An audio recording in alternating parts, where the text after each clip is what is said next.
Kalorizacija samo za vas. Na staroj streljani, ovi stari tiktokeri koji su bili u vojsci na Muzilu će se sigurno sjetiti. Muzil u Puli. Cijela bivša Juga je bila ovdje, ovdje smo gađali mete.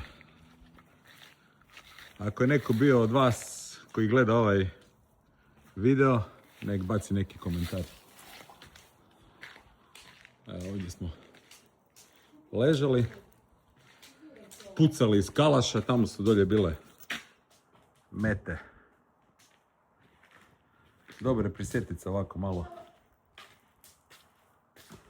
Sad je to sve devastirano i uništeno.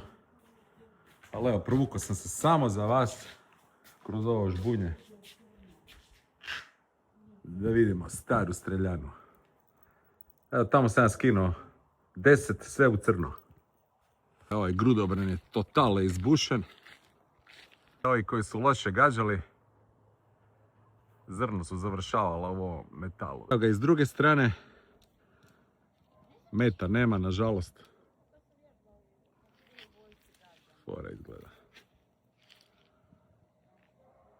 To je to, bacite koji komentar ako je neko gađao ovdje davnih dana.